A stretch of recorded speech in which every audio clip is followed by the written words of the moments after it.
hot yoga problems. Yeah, I got them. Oh, I got them today, my friends. It is remarkable. Oh my goodness. My mind is swimming with problems today, right from the start. Folks, it's Saturday morning. It's the first class. I like to go to the first class. The studios are clean. They smell sterile. They're just waiting for you to crush them with your sweat. And I like to be in the first class of the day, no matter what it is. Occasionally I'll do an afternoon class, but usually on the weekends I'm right there. And the early class on a weekend for the studio where I'm a member is 8:30 a.m. That's not early, man.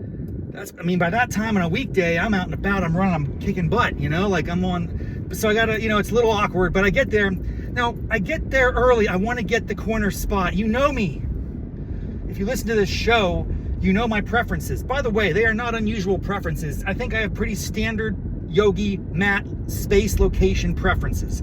Upper or back corners of the room. They are the precious land, man. That's the real estate that you want in any yoga studio.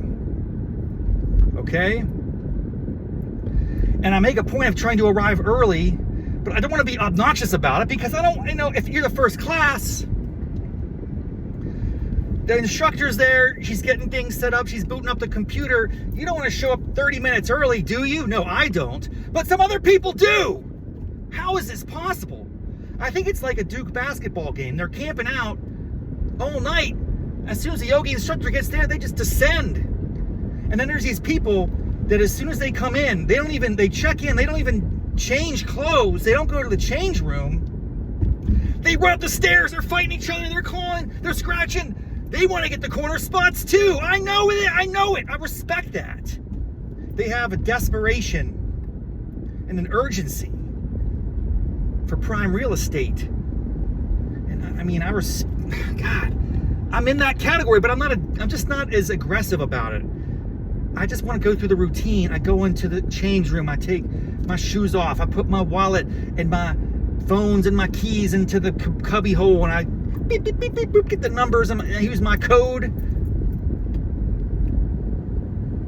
then I roll into the class, and all the corner spots are taken. And I'm still like 15 minutes early. So I get another lesser prime location, but it's probably like a secondary property. It's like if you're playing Monopoly, it might be like the Marvin Gardens. That's where I was today. I didn't get Park Place. I didn't get Boardwalk. I didn't even get the green properties, right? Pennsylvania Avenue, that's a pretty strong one. I got more like the Marvin Gardens. I'm okay with Marvin Gardens. I think that's undervalued. If I was into real estate, I would definitely buy Marvin Gardens. I'd stay away from Baltic Avenue though. I can't do that. I gotta have some standards. Woo! What a class. I'm still sweating, man. You know it's a good class when it's like 15 minutes over and you're still sweating. Your glasses are fogging up. Your body's like, escape from this heat, bro. I gotta breathe it out. All the pores. It's crazy, man. I feel great today though. I'm so pumped up. But I got thinking, the problem is the lack of knowledge of my space. Now, this is standard, this is very common, and I've become accustomed to it. But I want people to know, and in particular, my studio where I go, I'm gonna tweet this at them, Core Power. This is a national chain, dude, they're everywhere. So this would be a very difficult thing to operationalize, what I'm gonna suggest. I respect business practices are difficult, they're different across the country, whatever. But I'm gonna throw it out there anyway, because I think it's a great idea. If I do say so myself. The idea is, because the problem, hot yoga problem is not getting the space you want, and then that throws you off, and then that, you overcome it. It doesn't ruin the day entirely, but it just makes it slightly less ideal. Not to mention that I got up early to seize a spot, and then I didn't get up early enough. It's like, how early do I have to get up to get the spot? And then that kind of starts to impede on my happiness and value. So anyway, here's the idea. It's not like groundbreaking. Think about movie theaters, bro.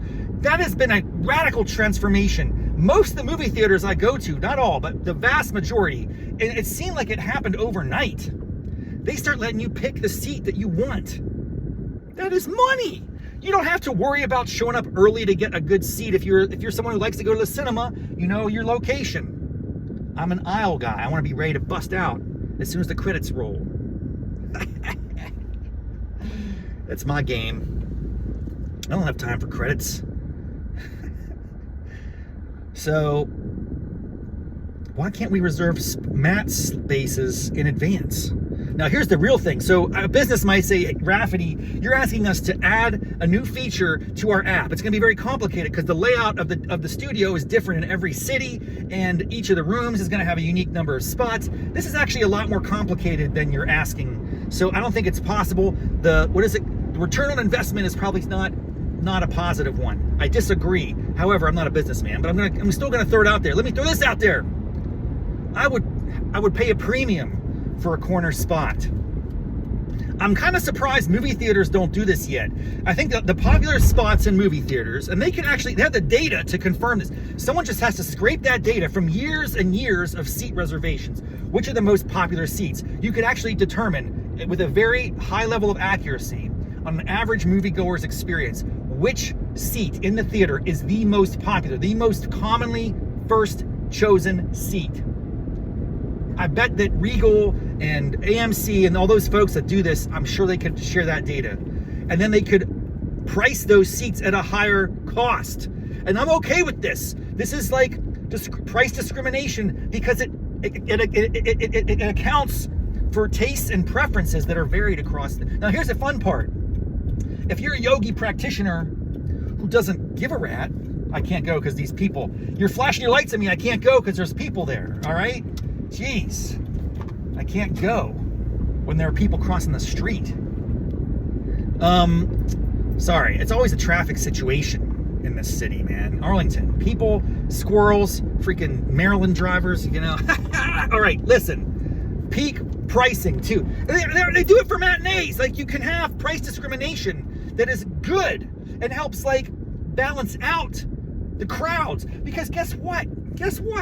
Yesterday I went to yoga, 3 people in class with me, 4 total, in a whole room, 6 a.m. Friday, 4 people.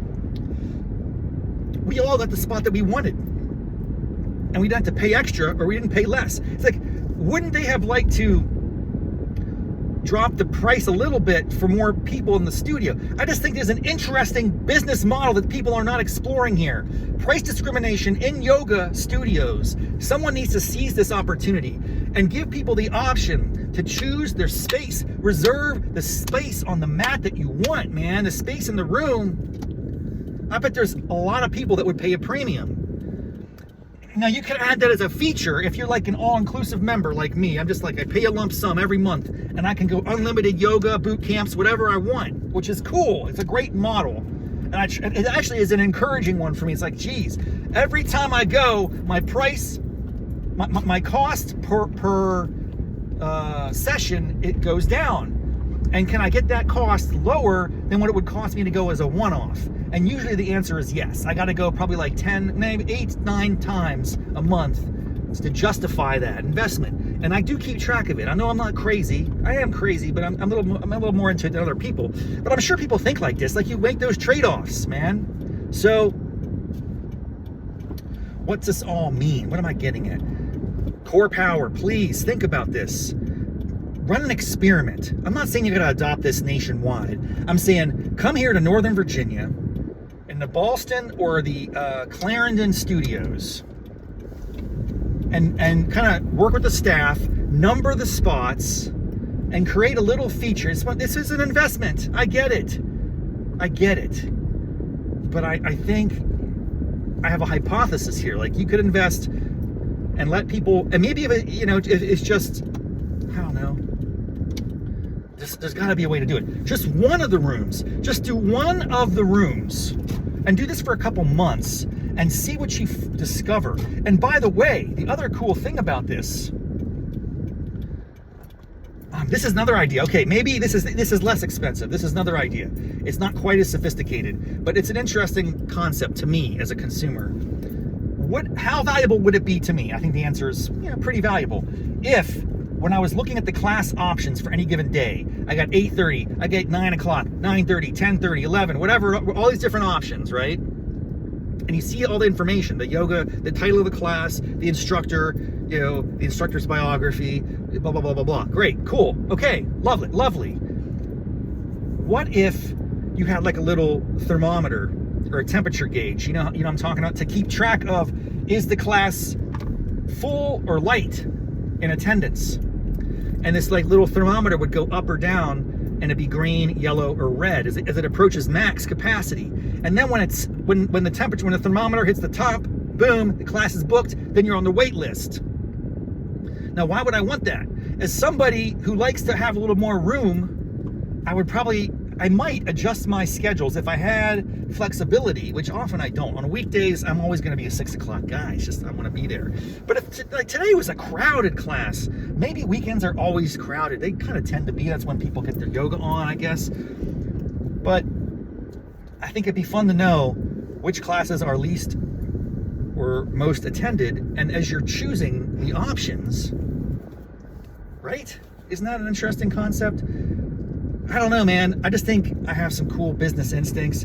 The problem with me is always, I don't know how to operationalize this. I don't know how to price out the return on investment, the cost-benefit analysis. I have a sense of it. I know you got to make a profit. But I think bottom line is, as we wrap up today's episode, Hot Yoga Problems, the problem is getting the spot that I want.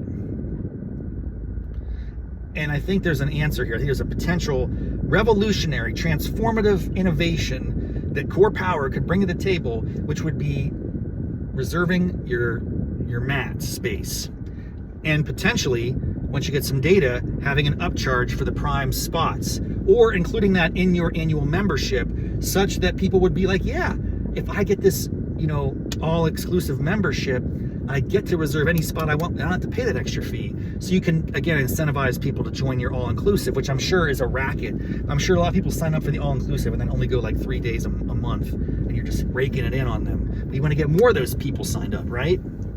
I'm just making up at this point, but I think it's a cool idea.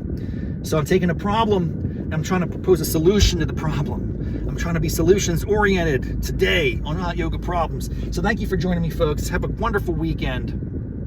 Until next time, namaste, mofos.